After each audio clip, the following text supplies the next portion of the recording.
Part 1. Beneath the twin moons of Zyra 7, the air shimmered with heat and the scent of violet moss. Captain Lisa Morgan stood alone in the ruined throne room of the Centauri hive.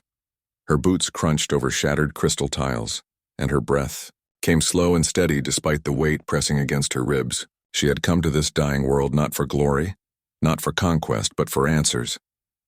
And now, kneeling before her in chains of living silver, was the last thing she expected to find: Queen Nira herself. Nira was not what Lisa imagined. She was tall, yes, with limbs like polished obsidian and eyes that glowed faint amber in the dim light, but her face held sorrow, not malice. Her wings, once vast and iridescent, were torn, folded tight against her back like broken promises. The Queen's voice, when it came, was soft, almost human. It echoed not through sound but through Lisa's mind, a whisper that curled around her thoughts like smoke. "You came back," the Queen said. Lisa tightened her grip on her pulse rifle, though she made no move to raise it. "I came to see if the stories were true, that the Centauri were extinct, that your hive fell because you turned on your own kind." Nira tilted her head, her long fingers brushing the floor. "We did not turn. We were betrayed. By those who called themselves allies. By your kind." Lisa's jaw clenched. "Not all of us. Some of us tried to stop it. I tried." Silence stretched between them, thick as the jungle outside. Lisa remembered the war. 5 brutal years of fire and silence. Earth's fleet had struck first, claiming the Centauri were preparing an invasion. But Lisa, stationed on the outer rim, had intercepted strange signals. Coded pleas. Warnings. She'd reported them. No one listened. By the time she returned with proof, the hive worlds were ash. "Why are you here now?" Nira asked, her mental voice trembling. "Because I owe you," Lisa said simply. "And because I think you know who really started the war." Nira's eyes dimmed. "They wear human faces. They speak your words. But their hearts beat with cold fire. They call themselves the Veil. They used us. Used you. Made you fear us so you would destroy us." Lisa's stomach twisted. The Veil.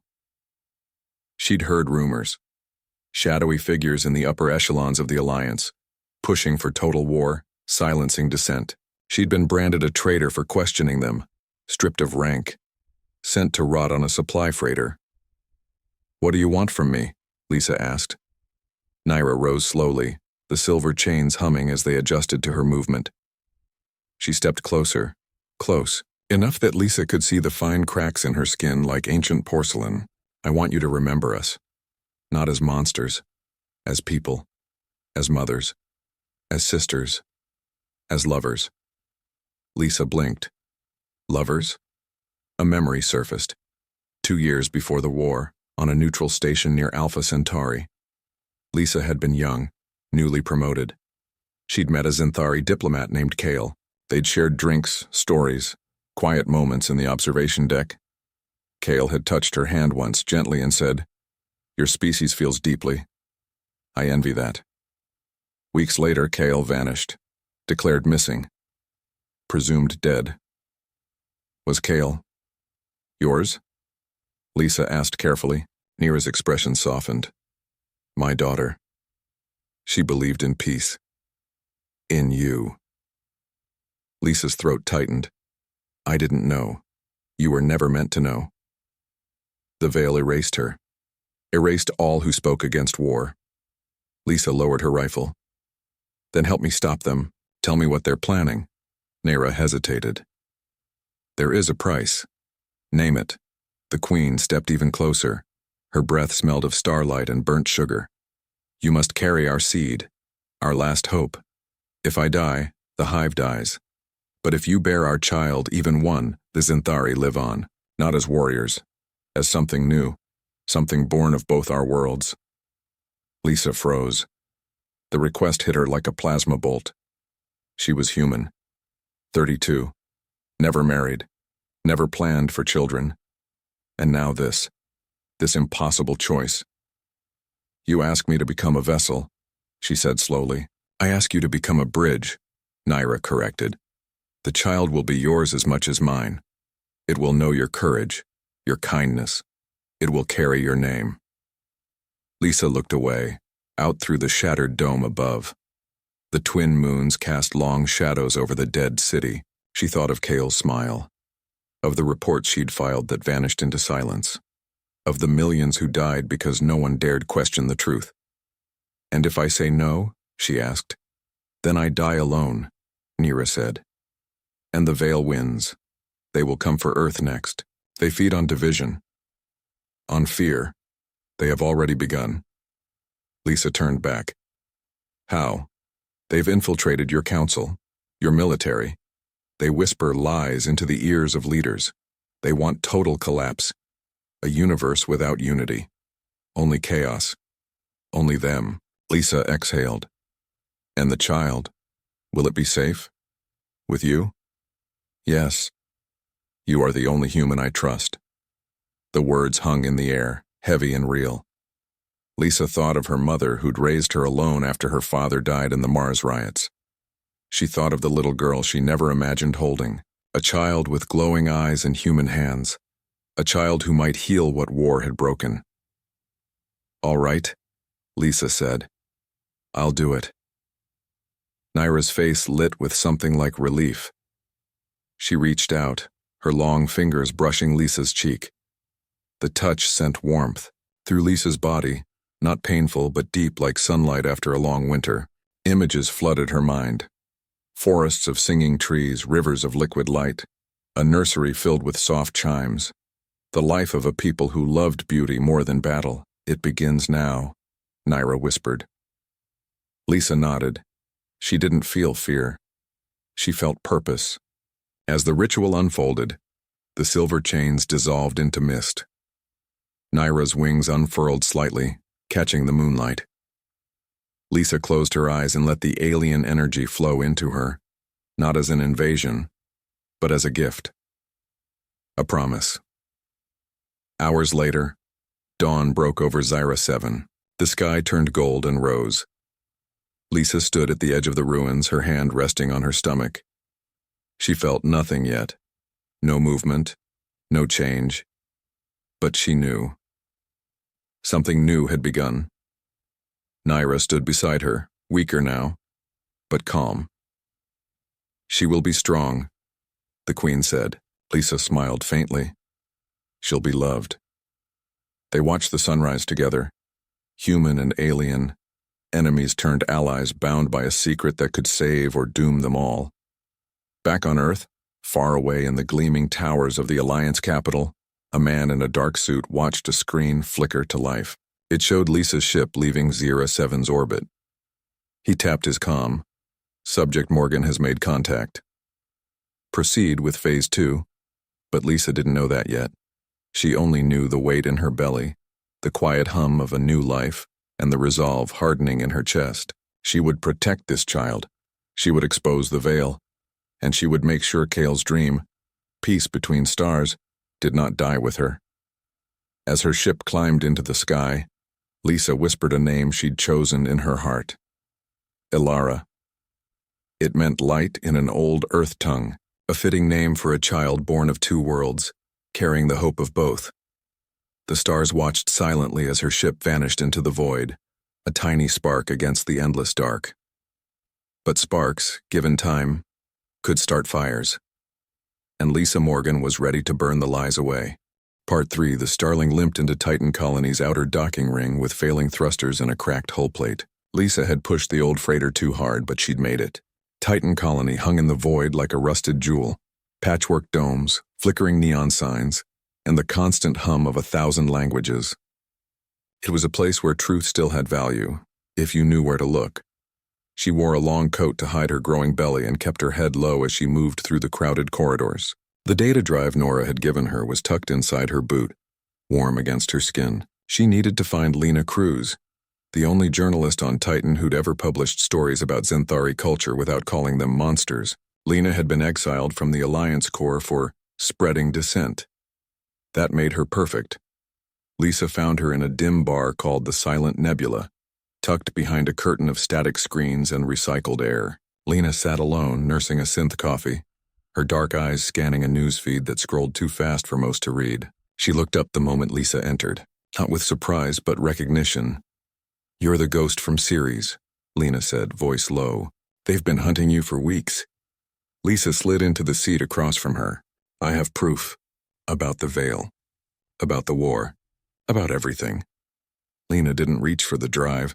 Instead, she studied Lisa's face. "And the child safe?" "For now," Lena nodded slowly. "They'll kill you if you broadcast this. They'll kill us both, I know. But if we don't, they'll keep lying. They'll start another war, and next time there won't be anyone left to stop them." Lena exhaled, then tapped a code into her wristcom. "Meet me at Broadcast Hub 7. Midnight. Come alone.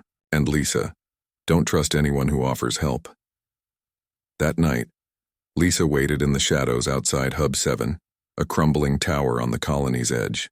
The wind howled through broken vents and distant sirens wailed. She checked her pulse pistol, charged, ready, but she hoped she wouldn't need it.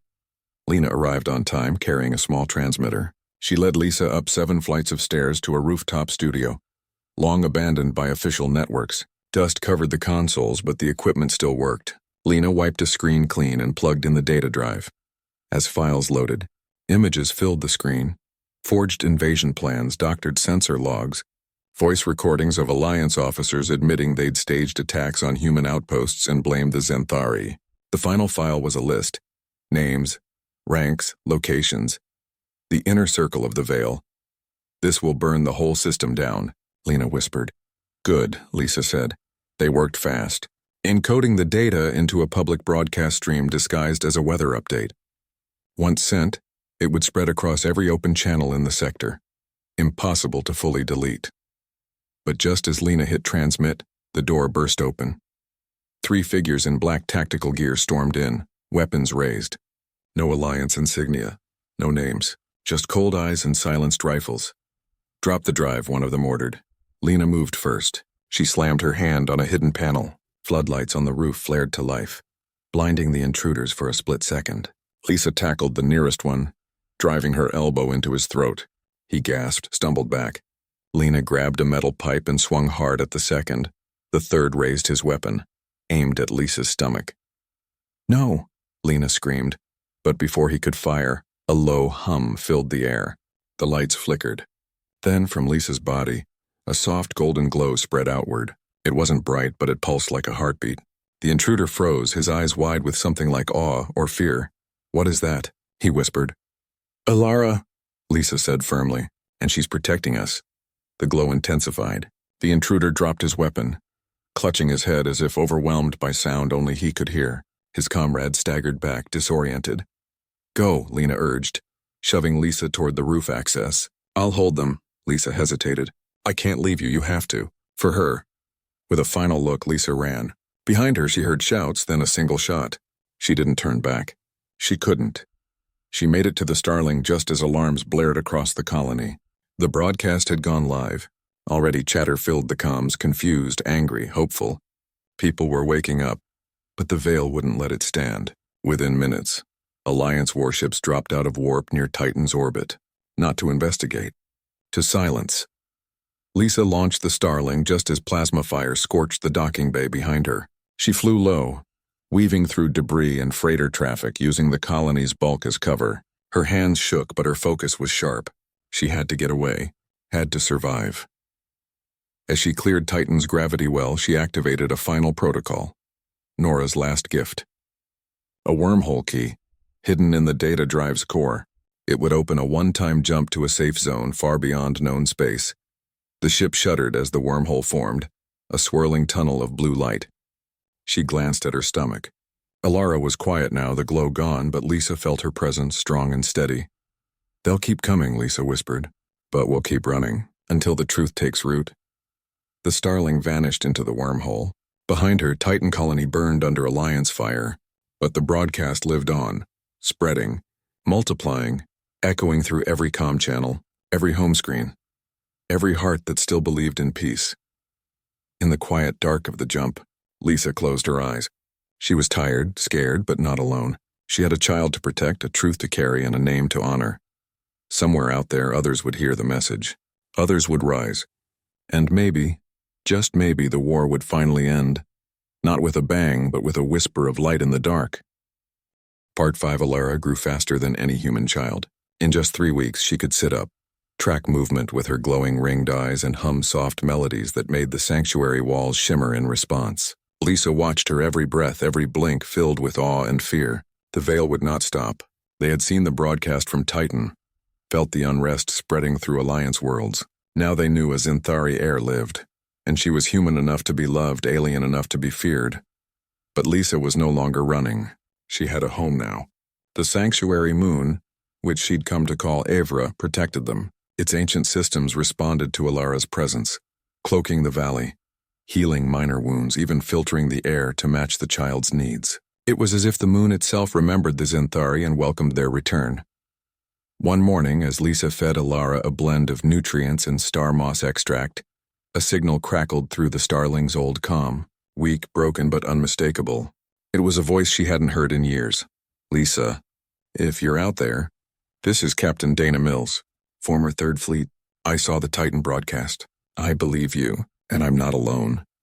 Lisa's hands trembled. Dana had been her wingmate during the early war days. They'd flown together over Zero 5, dodging fire, saving refugees. Dana had vanished after questioning orders. Lisa assumed she'd been executed. She patched the signal through, voice low. "Dana, it's me." A pause, then a sob. "You're alive.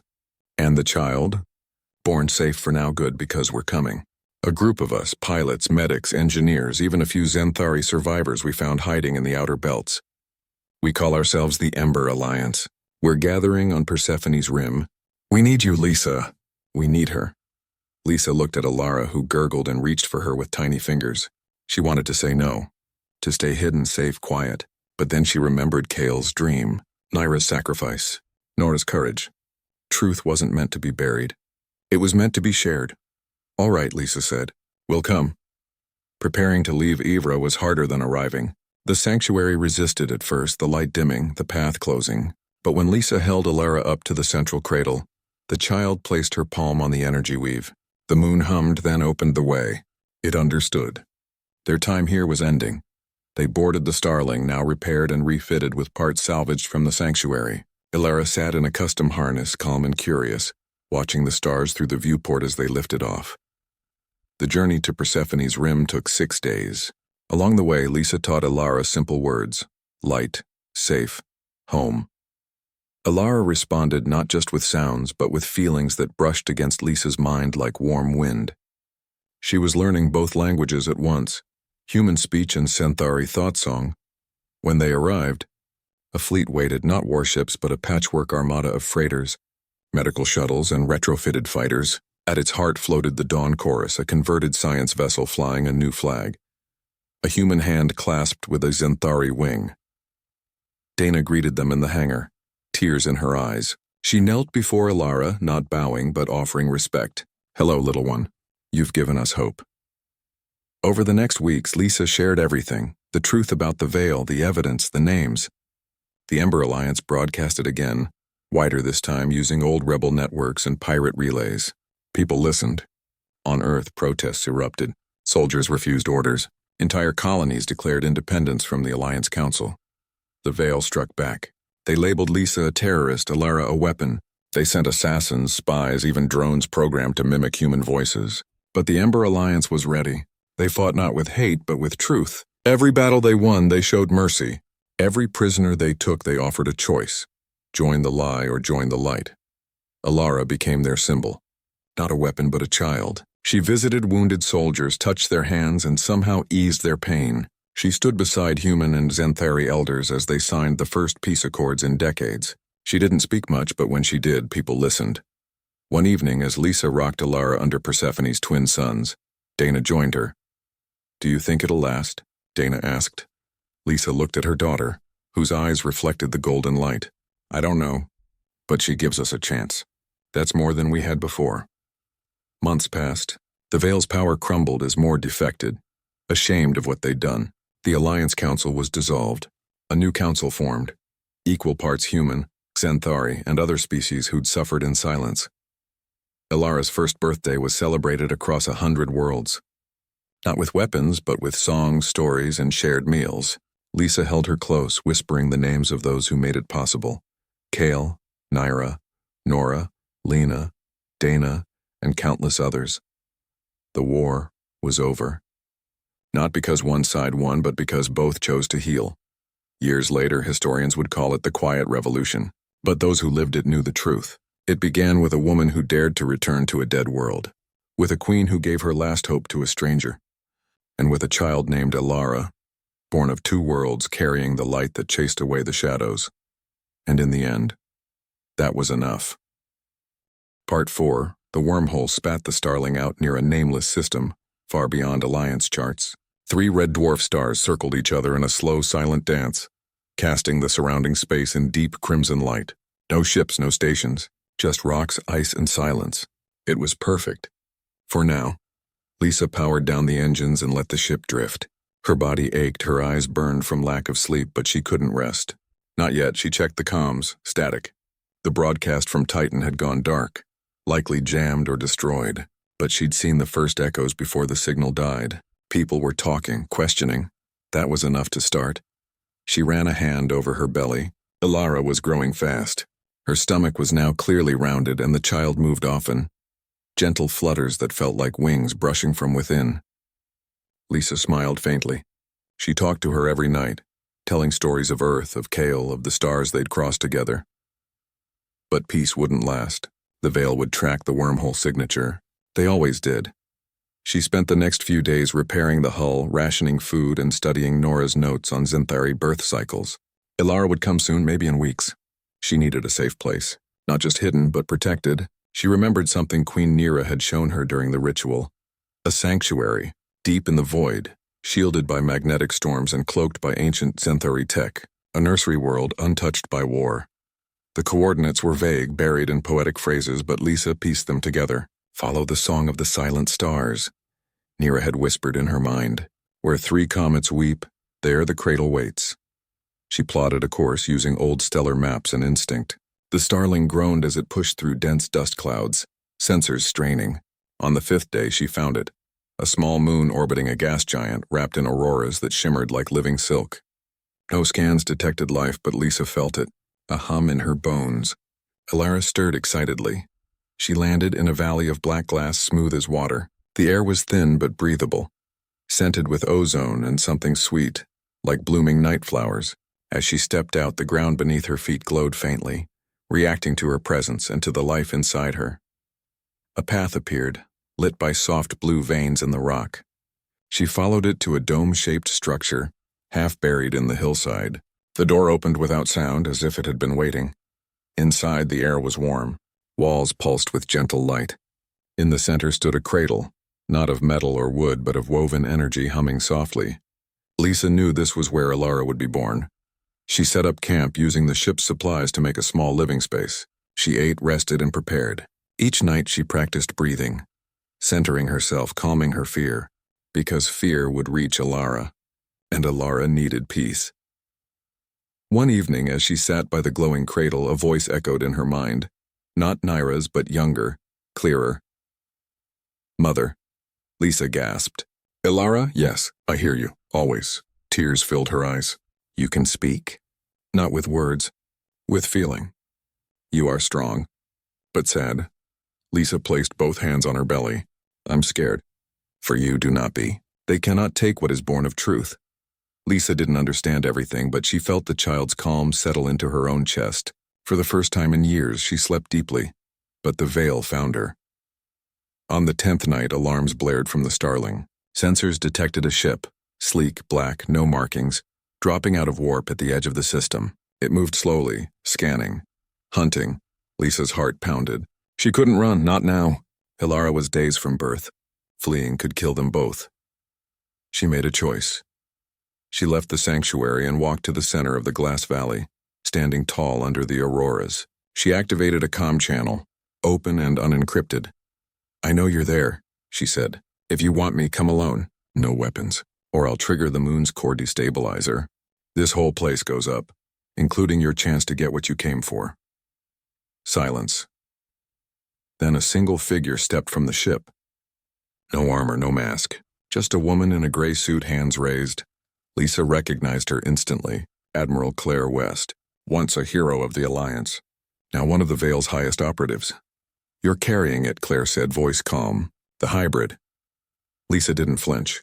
"You killed millions, lied to billions." "For what, power? For order?" Claire replied. "Chaos is the enemy. The Zenthari were too different, too unpredictable. We had to remove them, and now you're making the same mistake again." "No," Lisa said. "I'm fixing it." Claire took a step closer. "Give us the child.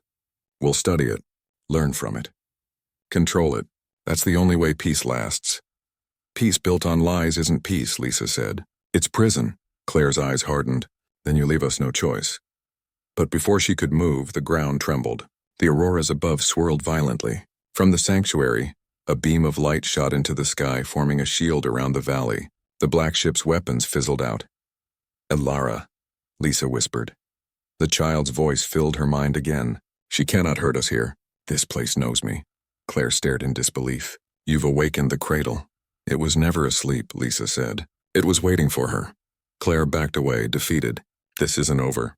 "Maybe not," Lisa said. "But today, you lose." Claire returned to her ship and vanished into warp. Lisa sank to her knees, exhausted but relieved. That night, labor began. Under the glowing auroras in the heart of the ancient sanctuary, Lisa gave birth to Elara. The child emerged quiet, her skin dark like Naira's, but her eyes, human blue with faint amber rings. She didn't cry.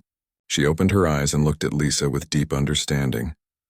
"Welcome, little light," Lisa whispered, holding her close. Outside, the stars watched, and for the first time in a long time, the universe felt less broken. Part 2 Lisa Morgan drifted through the quiet corridors of her old freighter, the Starling. The ship hummed softly, its aging engines keeping a steady rhythm as it cut through the void between systems. Her hand rested lightly on her stomach. 3 weeks had passed since 07, and though no one could see it yet, she felt different. Not sick, not weak, just aware. Like a second heartbeat had begun inside her. Quiet, but certain. She avoided Alliance space. Instead, she charted a course for the fringe worlds, places where records were loose and questions were rare. She needed time. Time to understand what was growing inside her, time to plan, time to stay alive, because someone was watching. She'd seen it in the comms logs, short bursts of encrypted signals pinging her location. Not from pirates. Too clean, too precise. The Veil. On the 4th day, the Starling's sensors blinked red. A small vessel, unmarked, dropped out of warp less than 1,000 clicks off her port side. No hail, no identification, just silent, patient waiting. Lisa didn't panic. She powered down non-essential systems, dimmed the lights, and rerouted power to the stealth shroud. A relic from her military days. Illegal now, but still functional. The ship went dark, drifting like space junk. For hours, she watched the blip on her screen. It didn't move. It didn't scan. It just waited. Then, without warning, it vanished. She exhaled, but didn't relax. They knew she was out here. They just didn't know where she'd gone next.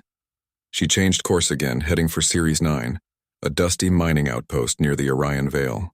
It was rough, lawless, and full of people who minded their own business, as long as you paid in credits. She landed under false ID, using the name Mara Ellis, a name she'd used once during a covert op years ago. No one questioned her. She bought food, water, medical supplies, and a portable bioscanner from a grizzled vendor who barely looked up from his screen. Back aboard the Starling, she ran the scanner over her abdomen. The screen flickered, then displayed a waveform unlike anything in human databases. 2 heartbeats, one steady human, the other faster, pulsing with faint bioluminescent markers. The child was healthy, developing faster than normal, already at the equivalent of 10 weeks in just 3. Synthary biology, she guessed. Time moved differently for them. That night she dreamed, not of war or fire, but of a garden under twin suns. A small figure with dark skin and glowing eyes ran through tall silver grass, laughing. The sound was both alien and familiar. When Lisa woke, her cheeks were wet. She knew she couldn't stay hidden forever. The Veil would keep hunting, and if they found her before the child was born, they'd take it, or kill them both. She needed allies, real ones, not the smiling officers in Alliance uniforms who'd sold out peace for power. She remembered someone, Dr. Nora Bell, a xenobiologist who'd once worked with Kale. Nora had spoken out after the war began, calling it a mistake. She disappeared from public view soon after. Lisa had assumed she was dead.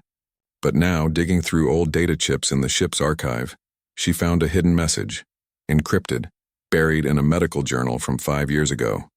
Coordinates, a timestamp, a single word, trust. The coordinates pointed to a research station orbiting a dead moon in the Helios Rift. Dangerous territory, unstable gravity wells, radiation storms, and frequent pirate raids, but also perfect for hiding. Lisa plotted the jump.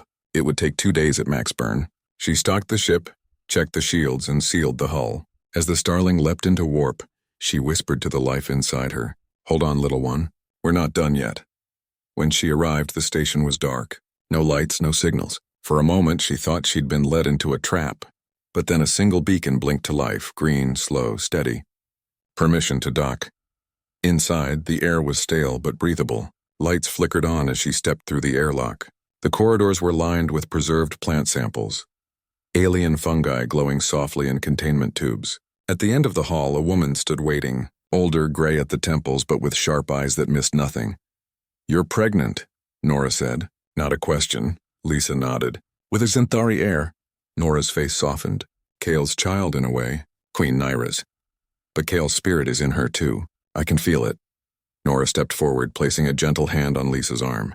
I tried to warn them. After Kale vanished, I found files. Proof the Veil had manipulated intel, forged invasion plans, even staged attacks. They wanted war. It gave them control. "Did you keep the evidence?" Lisa asked. Nora smiled grimly. "I hid it in plain sight, encoded in medical logs, genetic archives, even children's nursery rhymes broadcast on public channels. Only someone who knew Kale's work would recognize the pattern." Lisa's eyes widened. "That's why they haven't found it exactly. And now you're here, carrying the key they fear most. Not a weapon, but a witness. A living bridge between species." Over the next few days, Nora ran tests, monitored the pregnancy, and taught Lisa what to expect. The child would be born in under 2 months. Xanthari gestation was swift. She'd need special nutrients, low gravity, and emotional calm. Stress could trigger defensive mutations. But Lisa couldn't stay calm. Not when every hour brought the veil closer. One evening, as she watched the stars through the observation deck, Nora joined her. "They'll come for you here," Nora said quietly. "I know. But you have something they don't." "What's that?" "Hope. And a name." Lisa touched her belly. "Ilara." Nora nodded. "A good name. It means light, and light scares the shadows." Just then alarms blared. Proximity alert.